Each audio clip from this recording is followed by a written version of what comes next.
हम हमेशा खाने से पहले अल्लाह ताला से प्रे करते हैं। यस, रिचुअल नहीं स्पिरिचुअल। हम ही पहले भगवान को भोग ऑफर करते हैं और उसके बाद प्रे करके खाते हैं। लेकिन तुम्हारा भगवान यहाँ आके कैसे खा सकता है? जैसे वो तुम्हारी दुआ कानों से सुन सकता है, वो वैसे ही यहाँ पर आके खा भी सकता है। भगवान का फॉर्म पर्सनल है। अगर वो कानों से सुन सकते हैं तो मुंह से आके खा भी सकते हैं। उनके कान और मुंह दोनों हैं। शालिनी, तुम प्रे नहीं करती खाना खाने से पहले? नहीं, लेकिन मेरे चाचा ने एक बार कहा था कि हमको वो गॉड ऑफ फूड को और फार्मर्स को थैंक यू बोलना चाहिए। You mean Annapurna Devi? What? God of food. Yes, हमें उन्हें थैंक करना चाहिए और साथ में फार्मर्स को भी। But I believe in watering the roots. देखो, हम हमेशा क्रिएशन को तो अप्रिशिएट करते ही हैं, लेकिन हम क्रिएटर को ना अप्रिशिएट करना भूल जाते हैं। अभी सोचो, पानी ना हो, हवा ना हो, उपजाऊ मिट्टी या धरती माँ ना हो, तो फार्मर क्या कर लेगा? So I believe that we should be thanking the Creator, the Lord, who is providing us with all the basic necessities. Point. अब तुम किस किस को थैंक करेगा? वैसे भी तुम्हारे 33 करोड़ तो देवी देवता है। बताओ किस किस को थैंक करेगा तुम? और शांति, तुम बताओ, तुम किस गॉड को मानता है? मैं ऐसे किसी गॉड को नहीं मानती, लेकिन I think Shiva is a big god. See, I am very sorry, but आपने अपने वो बड़े भगवान का स्टोरी तो सुना होगा ना, जहाँ वो अपनी मरी हुई वाइफ को शोल्डर पर लेकर पूरे इंडिया का चक्कर लगा रहा है। अब तुम मुझे बताओ, जो गॉड अपनी वाइफ के मरने पे ऐसे कॉमन मैन की तरह रोता है, वो गॉड हो सकता है क्या? अच्छा, maybe I don't know much about this story, but he is very famous and north में तो राम जी भी बहुत फेमस है ना। उनका स्टोरी तो तुमको पता होगा ना, सबको पता है। उनकी वाइफ को रावण ले गया था। हाँ पता है। अब तुम मुझे बताओ, वो गॉड है? वो अपनी वाइफ को भी अकेला नहीं बचा के ला सकता। उसको अपनी वाइफ को बचाने के लिए भी वानर सेना की हेल्प चाहिए, और उस वानरों को भी तुम पूछता है। I am sorry.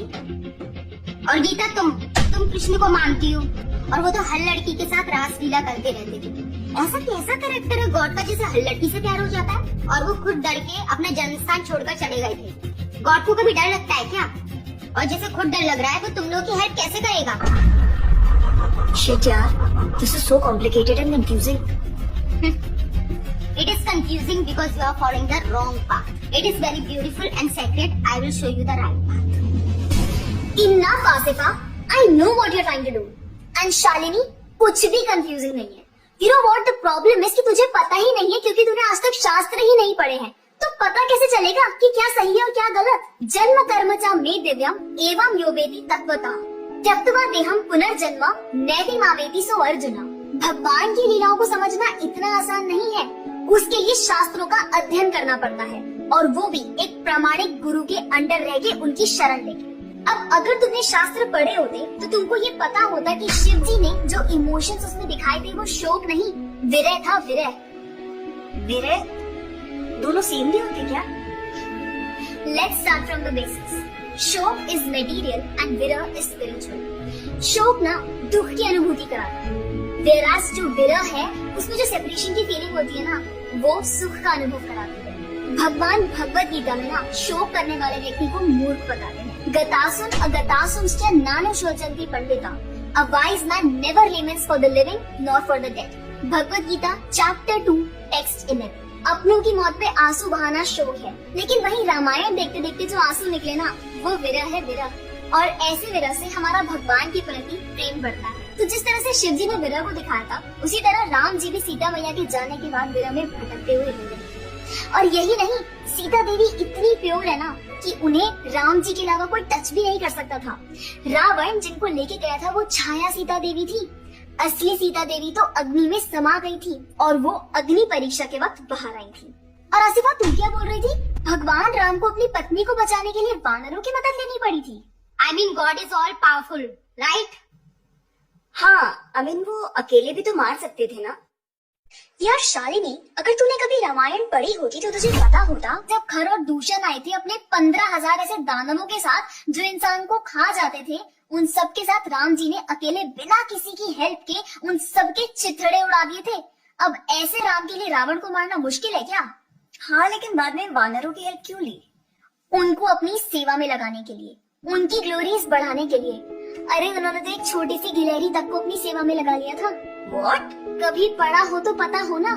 खैर, और हम हनुमान जी की पूजा इसीलिए करते हैं क्योंकि भगवान तक पहुंचने का रास्ता उनके भक्तों की सेवा है। जब भगवान देखते हैं कि मेरे भक्तों का गुणगान हो रहा है या कोई सेवा कर रहा है तो वो बहुत खुश होते हैं। जैसे मैं तेरी मॉम के सामने अगर तेरी तारीफ करूं तो वो खुश होती है ना। पॉइंट। इसी तरह भगवान हमसे खुश होते हैं जब हम उनके भक्तों की सेवा करते हैं, पूजा करते हैं। और रही बात 33 करोड़ देवी देवता की, आसिफा तो मुझे ये बता, what is your favourite genre in movies? Psychological thriller. और शालिनी तेरी? Romantic and comedy. एग्जैक्टली।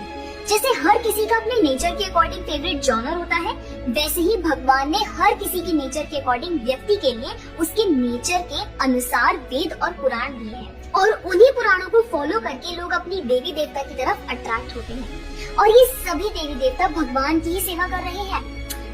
जैसे रोशनी के देवता सूर्य देव, हवा के देवता वायु देव, बारिश के देवता इंद्र देव। जैसे एक सरकार चलाने के लिए इतनी सारी पोजीशंस होती हैं, वैसे ही इस पूरे ब्रह्मांड को चलाने के लिए अलग अलग देवी देवताओं की जरूरत पड़ती है। तो मतलब वो अपनी पोजीशन का मिसयूज करेंगे, किसी भी लड़की के साथ कुछ भी करेंगे, रास लीला करेंगे। Stop it Asifa, now you are crossing the line.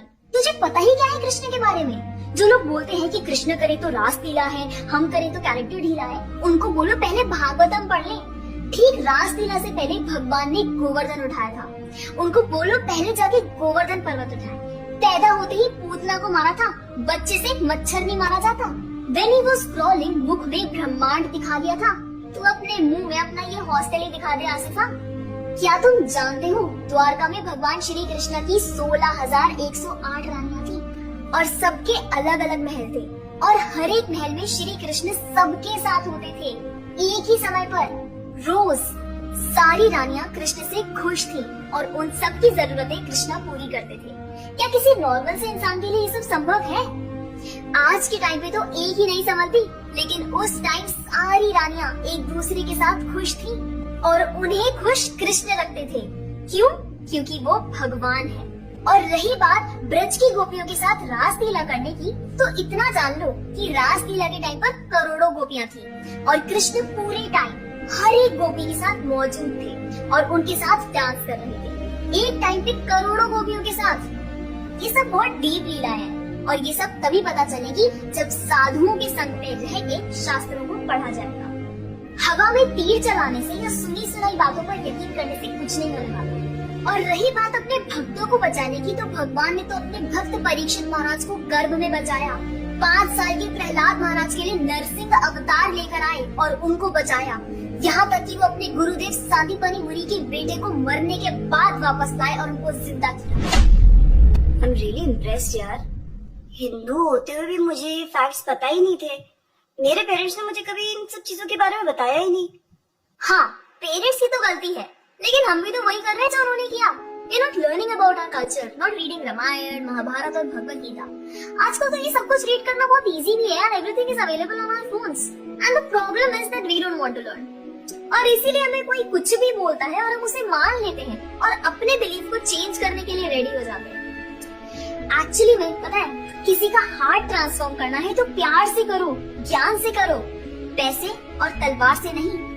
और अब बारी आपकी है। अगर आप भी चाहते हैं कि कोई एड़ा गेड़ा नत्थु गेड़ा अगर आपको कुछ भी ना बोल जाए, आपका बेवकूफ ना बनाए, तो जाइए और अपने कल्चर के बारे में जानिए, ग्रंथ पढ़िए और अपने बच्चों को भी पढ़ाइए। और अगर आप खुद एक बच्चे हैं तो अपना समय यहाँ बर्बाद मत करें। ये वीडियो खत्म हो गया है, जाइए भगवत गीता पढ़िए, थोड़ा पढ़ाई वढ़ाई करिए, भक्त बनिए और फोन चलाना बंद करो। जब देखो मोबाइल में लगे रहते हो। Jokes apart, I think you got the message. तो जितना हो सके अपने ग्रंथ पढ़िए, कल्चर को जानिए और जाकर इस वीडियो को जितना हो सके उतना शेयर करिए, ताकि कोई और लड़का या लड़की इस केरला स्टोरी का शिकार न बने।